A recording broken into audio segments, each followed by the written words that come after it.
बंदर की जादुई बांसुरी की कहानी। रूपनगर के जंगल में एक साधु बाबा रहते थे। साधु बाबा बहुत दयालु और ज्ञानी थे। वह जंगल के सभी जानवरों का बहुत ध्यान रखते थे। उस जंगल में एक दिन बंदर भी रहता था जो सभी जानवरों की नकल करता था। जानवर उसकी इस आदत से बहुत परेशान थे, इसीलिए वह सभी उसे खुद से अलग मानते थे। उससे कोई मित्रता नहीं करता था। इसीलिए बंदर एक दिन साधु बाबा के पास गया और बोला, प्रणाम बाबा। साधु ने जवाब दिया, खुश रहो। क्या हुआ, तुम इतने दुखी क्यों हो?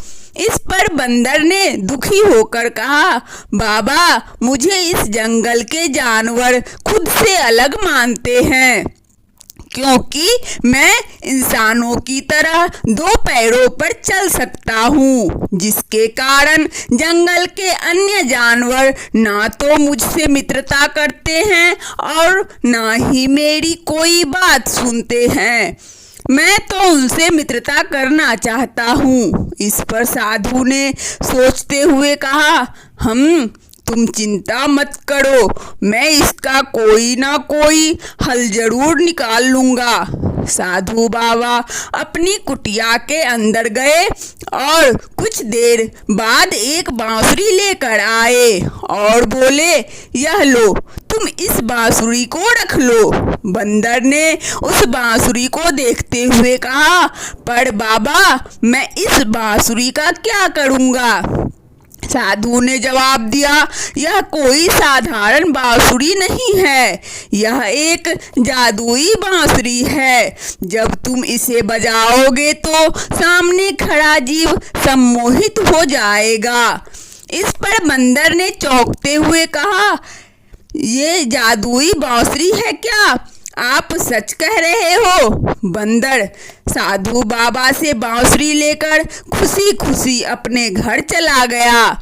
घर पहुंचकर बंदर ने कुछ देर आराम करने के बारे में सोचा। बांसुरी का कमाल है, शाम को देखूंगा, अभी मुझे कुछ देर आराम कर लेना चाहिए। बंदर बांसुरी को रखकर आराम से सो गया। वह उस बांसुरी का कमाल देखने के लिए इतना उत्साहित था कि उसे सपने में भी सिर्फ बांसुरी ही नजर आती थी। जैसे ही दिन ढल गया, बंदर जंगल में घूमने के लिए निकल गया और बोला, आज तो मुझे बहुत मजा आने वाला है। अब मैं उन सबको मजा चखाऊंगा जो मुझे खुद से अलग समझते हैं। बंदर को सामने से लोमड़ी, सियार और खरगोश आते हुए दिखाई दिए। उसने उन सभी जानवरों पर बांसुरी को इस्तेमाल करने की योजना बनाई और कहा, हम लोमड़ी, सियार और खरगोश तीनों एक साथ क्यों ना इन्हें अपने बस में किया जाए, बड़ा मजा आएगा। बंदर ने बांसुरी बजाना शुरू कर दिया और उसकी बांसुरी सुनकर लोमड़ी ने बोला, क्या बात है बंदर भाई, तुम तो बहुत अच्छी बांसुरी बजा लेते हो। पूरे जंगल में ऐसा हुनर किसी के पास नहीं है। इस पर बंदर ने जवाब दिया, हाँ, ये तो तुमने बिल्कुल सही कहा, पर फिर भी इस जंगल के जानवर मुझसे मित्रता नहीं करते। सियार ने जवाब दिया, नहीं नहीं बंदर भाई, ऐसा बात नहीं है, हम सब तुम्हारे मित्र ही तो हैं और फिर भी किसी की क्या जरूरत है। बंदर सोच में पड़ गया और खुद से कहने लगा, आज से पहले तो इन जानवरों ने मेरी तारीफ कभी नहीं की, फिर आज अचानक इन्हें क्या हो गया? लगता है यह सब जादुई बांसुरी का कमाल है। इस पर खरगोश ने बंदर को देखते हुए पूछा, क्या हुआ भाई, तुम किस सोच में पड़ गए? बंदर ने जवाब दिया, नहीं, कुछ भी तो नहीं, मैं तो बस इस जंगल में जानवरों को परेशान करने के बारे में सोच रहा था। लोमड़ी ने कहा, अरे ये तो बहुत आसान है, तुम्हारा ये काम हम सब मिलकर कर देंगे, तुम बस आराम करो। पेड़ पर बैठी कोयल रानी ने यह सब देख लिया। लोमड़ी, सियार और खरगोश ने जंगल में कोहराम मचा दिया था। सभी जानवर बहुत परेशान और चिंतित हो गए थे। तभी वहाँ कोयल रानी आई। उसने सभी जानवरों को बंदर और उस जादुई बांसुरी के बारे में विस्तार से बता दिया और कहा, महाराज, हमें किसी तरह उस बांसुरी को बंदर से छीनना होगा। इस पर शेर ने जवाब दिया, वो इतना शैतान है, उससे बांसुरी लेना बहुत मुश्किल है, हमें समस्या का कुछ और हल निकालना होगा। कोयल ने कहा, फिर तो महाराज एक ही हल है, हम सबको साधु बाबा से सहायता लेनी चाहिए। कोयल रानी की बात सुनकर सभी जानवर साधु बाबा के पास गए।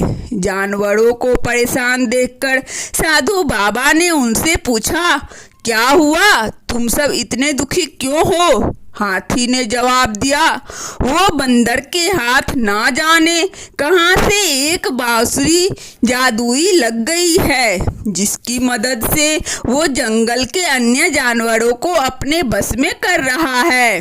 यह सुनकर बाबा ने कहा, वो बांसुरी तो मैंने ही बंदर को दी थी, पर वो उस बांसुरी का प्रयोग इतने गलत तरीके से करेगा, इसका तो मुझे कोई अंदाजा नहीं था। इस समस्या का एक ही उपाय है, हमें किसी तरह उस बंदर से जादुई बांसुरी को वापस लेकर तोड़ना होगा। सभी जानवर और साधु बाबा सोच में पड़ गए। काफी देर तक सोचने के बाद हाथी को एक तरकीब सूझी और वो बोला, मेरे पास एक तरकीब है। हम सब जानते हैं कि बंदर को दूसरे जानवरों की नकल करने की आदत है, तो क्यों ना हम उसकी इस आदत का फायदा उठाए। इस पर कोयल रानी ने कहा, महाराज, वो सब आप मुझ पर छोड़ दीजिए, आप बस उस बंदर को दंड देने की तैयारी कीजिए। ऐसा कहकर कोयल रानी उड़ते हुए सीधे बंदर के पास गई और बोली, बंदर भाई, मैंने सुना है कि आप हर काम बहुत आसानी से कर लेते हैं। बंदर ने जवाब दिया, हाँ, तुमने बिल्कुल सही सुना है, मेरे लिए हर काम आसान है। इस पर कोयल रानी ने कहा, अगर ऐसी बात है तो मेरी तरह उड़ के दिखाओ। बंदर ने हैरानी से बोला, पर मेरे तो पंख ही नहीं है और बिना पंख के तो तुम भी नहीं उड़ सकती। कोयल ने कहा, अच्छा, अगर ऐसी बात है तो तुम वो करो जो मैं अब करने वाली हूँ। ऐसा कहकर कोयल ने पास में पड़ी लकड़ी को उठाया और उसे बीच से ही तोड़ दिया। यह देखकर बंदर भी अपने आसपास देखने लगा, पर उसे कोई लकड़ी नजर नहीं आई। इसीलिए बंदर ने अपनी जादुई बांसुरी को उठाया और उसे बीच से तोड़ दिया। जैसे ही उसने बांसुरी को तोड़ा, सभी जानवर उसके सम्मोहन से मुक्त हो गए। इस तरह कोयल ने अपनी बुद्धि का इस्तेमाल कर जंगल के सभी जानवरों को शैतान बंदर से बचा लिया और प्रशंसा का पात्र बनी। शेर ने बंदर को जंगल से बाहर निकाल दिया और सभी जानवरों को उसकी शरारतों से भी छुटकारा मिल गया। सभी जानवर खुशी खुशी जंगल में रहने लगे। शिक्षा, हमें अक्ल का इस्तेमाल किए बिना नकल नहीं करना चाहिए। वंदना स्टोरी चैनल में इस वीडियो को देखने के लिए आप सभी श्रोताओं को बहुत बहुत धन्यवाद। यदि यह कहानी अच्छा लगे तो कृपया लाइक और सब्सक्राइब अवश्य करें। ताकि नोटिफिकेशन सबसे पहले आपको मिले। धन्यवाद।